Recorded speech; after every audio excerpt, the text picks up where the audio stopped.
विद्यार्थियों, आज फिर हम राष्ट्रीय आय एवं योग्यता आधारित छात्रवृत्ति परीक्षा यानी कि एनएमएमएस एग्ज़ाम 2023 क्लास 8 के लिए बहुत ही ज़्यादा महत्वपूर्ण क्वेश्चन मैं लेके आया हूं। साथियों, सारे क्वेश्चन आप सभी के लिए महत्वपूर्ण है, तो देखिए महत्वपूर्ण प्रश्न के आनंद लीजिए। तो पहला क्वेश्चन है साथियों, निम्न में से कौन सा पादप हार्मोन है? तो साथियों यहाँ पे एड्रेनलिन जो कि जंतु हार्मोन है, थायरॉक्सिन भी जंतु हार्मोन है, इंसुलिन भी जंतु हार्मोन है, जबकि यहाँ पे पादप हार्मोन है जिब्रेलिन। तो जिब्रेलिन क्या है? एक प्रकार का पादप हार्मोन है।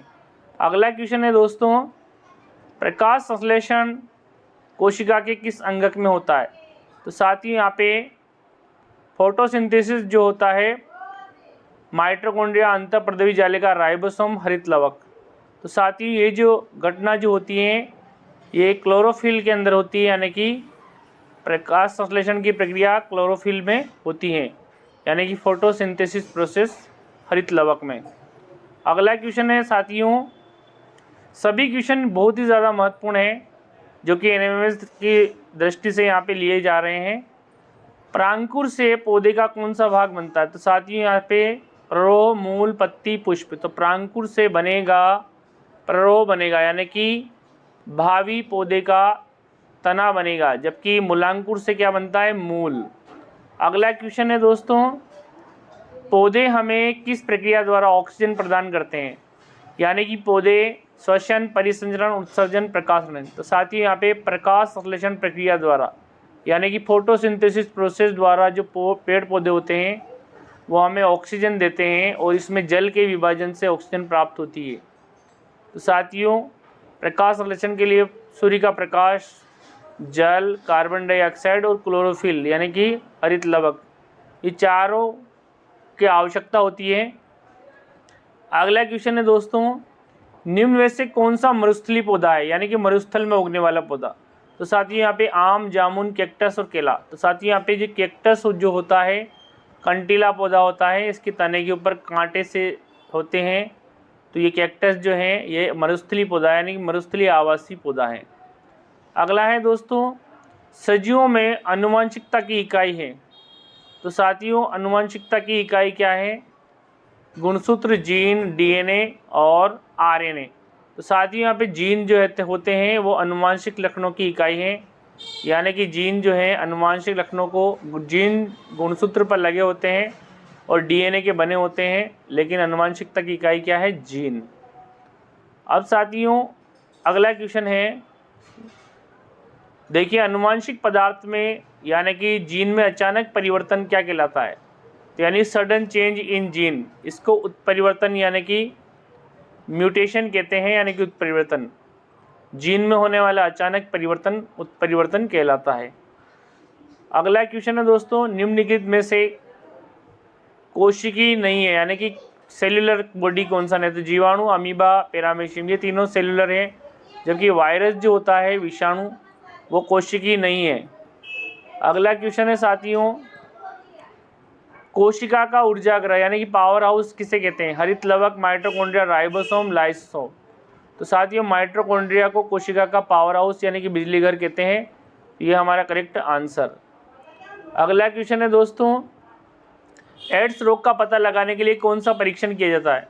तो साथियों यहाँ पे विडाल टेस्ट टाइफाइड के लिए किया जाता है, ईसीजी हृदय की जांच के लिए एलिसा टेस्ट किया जाता है। तो साथियों एड्स रोग के लिए एलिसा टेस्ट किया जाता है। एलिसा इसमें एंजाइम्स का टेस्ट होता है।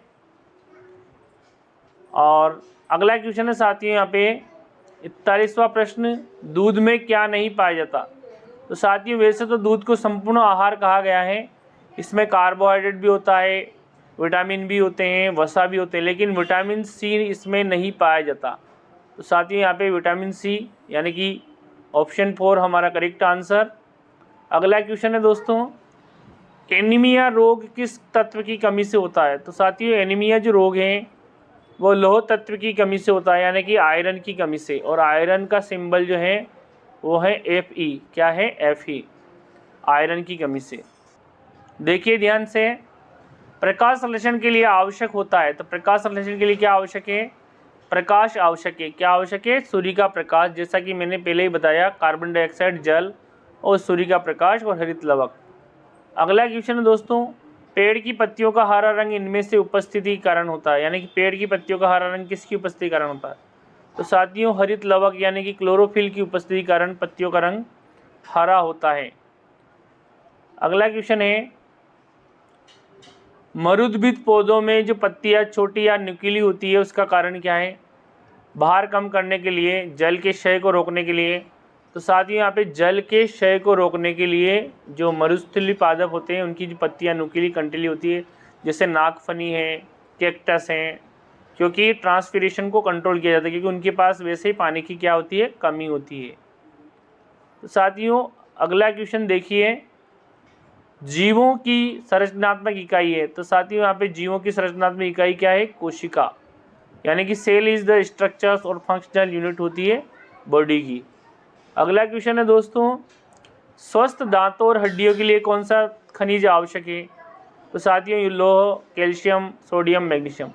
तो साथियों दांतों और हड्डियों के लिए क्या चाहिए? कैल्शियम चाहिए, यानी कि Ca, और कैल्शियम की आवश्यकता होती है और फास्फोरस की भी आवश्यकता होती है। तो यहाँ पे Ca एंड फास्फोरस नोट कर लीजिए, कैल्शियम हड्डियों के लिए बहुत ही ज़्यादा आवश्यक है। अगला क्वेश्चन है दोस्तों, आमाशय स्त्रावित करता है। तो कौन सा अम्ल स्त्रावित करता है? तनु हाइड्रोक्लोरिक अम्ल, तनु सल्फ्यूरिक अम्ल, तनु साइट्रिक अम्ल और नाइट्रिक अम्ल। तो साथियों यहाँ पे हाइड्रोक्लोरिक अम्ल को रिलीज करता है आमाशय, यानी कि ऑप्शन जो फर्स्ट है, यानी कि हाइड्रोक्लोरिक अम्ल को रिलीज करता है हमारा आमाशय। इसकी ऑक्जेंटिक कोशिका होती है, आंतरिक कोशिका वो। 49वां प्रश्न है, आहार नाल का सबसे बड़ा भाग? ग्रहणी, बड़ी आंत, छोटी आंत, आमाशय। तो साथियों अभी छोटी जो आंत जो होती है, स्मॉल इंटेस्टाइन, ये सबसे लंबी होती है। आमाशय का सबसे बड़ा भाग है छोटी आंत। अगला क्वेश्चन है दोस्तों 50वां प्रश्न, बहुत ही ज़्यादा महत्वपूर्ण है। पित्त रस स्त्रावित होता है, यानी कि बाइल जूस कहाँ से स्त्रावित होता है? तो साथियों आमाशय द्वारा, छोटी आंत द्वारा, पेनक्रियास द्वारा, यकृत द्वारा। तो यानी कि पित्त रस लीवर द्वारा, यानी कि यकृत के द्वारा स्त्रावित होता है। तो यानी कि लीवर पर टिक कर लीजिए, लीवर यानी कि यकृत। जबकि अग्नाशय रस अग्नाशय द्वारा, पेनक्रियास द्वारा, और आमाशय में एक अम्ल रिलीज होता है, अभी जस्ट बता दिया, हाइड्रोक्लोरिक अम्ल। तो पित्त कहाँ इकट्ठा होता है? तो पित्ताशय में। और किसके द्वारा स्त्रावित होता है? यकृत द्वारा। अगला क्वेश्चन है दोस्तों, निम्नलिखित में संश्लेषित रेशा नहीं है। तो संश्लेषित रेशा कौन सा होता है? मानव द्वारा निर्मित। तो साथियों यहाँ पे पॉलिएस्टर भी मानव द्वारा निर्मित है, ये भी हैं, नायलॉन भी हैं, एक्रेलिक भी हैं। जबकि ऊन जो है ये एक प्रकार का प्राकृतिक रेशा है। ऊन जो है भेड़ से प्राप्त किया जाता है, यानी कि नेचुरल रेशा है। अगला क्वेश्चन है दोस्तों, निम्नलिखित में से एक बंदर को संतुलित बनाने के लिए आवश्यक होता है। तो बंदर के संतुलन के लिए क्या चाहिए? उसकी पूंछ चाहिए, यानी कि उसकी बॉडी की पूंछ बहुत ही ज़्यादा आवश्यक है उसके बैलेंस के लिए।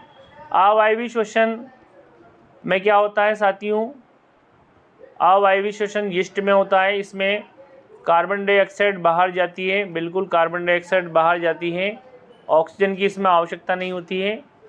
शुगर जो होता है बिना ऑक्सीजन की उपस्थिति में सीधा कार्बन डाइऑक्साइड रिलीज होता है और एनर्जी बनती है इसमें यीस्ट में। तो साथ ही यहाँ पे CO2 रिलीज होती है। कार्बन डाइऑक्साइड का फॉर्मूला क्या है? CO2 है। अगला क्वेश्चन है दोस्तों, बहुत ही ज़्यादा महत्वपूर्ण प्रश्न है, जल में घुलनशील विटामिन है। तो साथियों A, D, E, K ये जो है वसा में विलय विटामिन है, जबकि विटामिन B और C जो है वो जल में विलय विटामिन है। तो यहाँ पे B ऑप्शन करेक्ट, C भी जल में विलय है, ध्यान रखना। अगला क्वेश्चन है साथियों यहाँ पे, किसकी कमी से घेंगा रोग होता है? तो यानी घेंगा यानी गलगंड यानी कि गोइटर रोग। तो ये आयोडीन की कमी से होता है, यानी कि आयोडीन, यानी कि ऑप्शन फर्स्ट हमारा करेक्ट आंसर। आयोडीन की कमी से गलगंड या घेंगा रोग हो जाता है। तो आयोडीन युक्त नमक का सेवन करना चाहिए। अगला क्वेश्चन है दोस्तों, कूटपाद पाया जाता है, यानी कि सूडोपोडिया किस में पाए जाते हैं? अमीबा, हाइड्रा, यूग्लिना और पैरामीशियम। तो ये अमीबा में सूडोपोडिया पाए जाते हैं। अमीबा की जो स्ट्रक्चर होती है, ये जो बाहर दिख रहे हैं सूडोपोडिया है, इसके बीच में न्यूक्लियस होता है और इसमें साइटोप्लाज्म होता है, फूड वैक्यूल्स भी होती है इसमें। ये जो बाहर जो है ये जो है पादप या कुटपाद भी कहते हैं, इनको सूडोपोडिया कहते हैं। अगला क्वेश्चन है दोस्तों, HIV यानी कि ह्यूमन इम्यूनो डेफिशिएंसी वायरस, इससे संबंधित है। तो HIV जो है ये एड्स का कारक है, वायरल रोग है, एड्स रोग होता है HIV वायरस से। अगला है पैकेट का जो दूध संरक्षित किया जाता है, तो ये पाश्चुराइजेशन, कौन सी प्रक्रिया द्वारा? पाश्चुरीकरण द्वारा। तो साथियों पाश्चुरीकरण हमारा करेक्ट आंसर, लुई पाश्चर ने इसकी खोज की थी। अगला क्वेश्चन है साथियों बहुत ही ज़्यादा महत्वपूर्ण है, स्पिग्मोमेनोमीटर क्या करता है? ये हमारे रुधिर दाब यानी कि ब्लड प्रेशर को मापता है, यानी कि BP को मापने वाला डिवाइस है। किसको? BP को, यानी कि BP मापक यंत्र है। कौन? स्पिग्मोमेनोमीटर। इसमें पारा भरा हुआ होता है। अगला है पत्तियों में भोजन किस रूप में इकट्ठा होता है? प्रोटीन, वसा, खनिज तत्व। तो साथियों स्टार्च के रूप में। तो पत्तियां अपना जो संचित भोजन स्टार्च के रूप में, जबकि हमारी कोशिका में संचित भोजन ग्लाइकोजन की फॉर्म में होता है। अगला क्वेश्चन है दोस्तों, सारे क्वेश्चन इंपॉर्टेंट थे, तो देखिए अगला कोटेशन क्या है? एक समय में एक काम करो, ऐसा करते समय अपनी पूरी आत्मा उसमें डाल दो और बाकी सब कुछ भूल जाओ।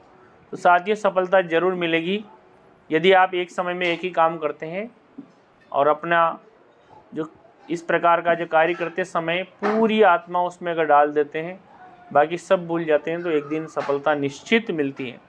थैंक यू दोस्तों। एक बार और सारे क्वेश्चन रिपीट कराता हूँ। स्पिग्मोमीटर रुधिर दाब मापता है, पत्तियों में भोजन स्टार्च के रूप में, HIV एड्स से संबंधित है, पैकेट दूध सुरक्षित पाश्चुराइजेशन, कुटपाद अमीबा में पाया जाता है, जल में घुलनशील विटामिन B और C और ADE के वसा में विलय, गेंगा आयोडीन की कमी से होता है, अवायवीय श्वसन में कार्बन डाइऑक्साइड उत्सर्जित होती है, निकलती है, और ऊन जो है एक प्रकार का संश्लेषित रेशा नहीं है, यानी कि प्राकृतिक रेशा है। बंदर की पूंछ संतुलन के लिए, पित्तरस यकृत द्वारा स्रावित, आमाशय हाइड्रोक्लोरिक अम्ल, आहार नाल का सबसे बड़ा भाग, छोटी आंत, जीवों की संरचनात्मक इकाई कोशिका है, और स्वस्थ दांतों के लिए, हड्डियों के लिए कैल्शियम चाहिए। मृदुवित पौधों की कांटे नुकीले जो है जल के क्षय को रोकती है, पत्तियां, और प्रकाश संश्लेषण के लिए क्या चाहिए? प्रकाश चाहिए, और पेड़ की पत्तियों का हरा रंग क्लोरोफिल वर्णक के कारण। साथियों यहाँ पे दूध में क्या नहीं होता? तो विटामिन C नहीं होता है। एनीमिया रोग आयरन की कमी से, यानी कि लोहे की कमी से। कोशिका का ऊर्जा ग्रह क्या है? Power house, mitochondria. और यहाँ पे एड्स की रोग की जांच के लिए एलिसा टेस्ट किया जाता है। आनुवंशिक पदार्थ में अचानक परिवर्तन क्या कहलाता है? उत्परिवर्तन। और कोशिकी नहीं है, तो विषाणु यहाँ पे सेलुलर नहीं है, अकोशिकी है। और मरुस्थलीय पौधा क्या है? कैक्टस। और सजीवों में आनुवंशिकता की इकाई क्या है? जीन। और प्रांकुर से पौधा बनेगा, मूलांकुर से मूल। और पौधे हमें कौन सी प्रक्रिया द्वारा ऑक्सीजन देते हैं? प्रकाश संश्लेषण, फोटोसिंथेसिस। कौन सा पादप हार्मोन है? तो जिब्रेलिन पादप हार्मोन, जबकि एड्रेनलिन, थायरोक्सिन, इंसुलिन। इंसुलिन साथियों यहाँ पे अग्नाशय द्वारा, और थायरॉक्सिन जो थायराइड ग्रंथि द्वारा, और एड्रेनलिन जो है ये हमारी किडनी के ऊपर एड्रेनलिन ग्लैंड होती है, वो रिलीज करती है। प्रकाश संश्लेषण कोशिका की संगत में होता है, तो ये क्लोरोफिल यानी कि हरित लवक में होता है। तो साथियों हमने काफ़ी सारे क्वेश्चन देखे, सारे क्वेश्चन बहुत ही ज़्यादा महत्वपूर्ण थे आपके लिए। थैंक यू दोस्तों, वीडियो पे आप तक अभी तक बने, धन्यवाद।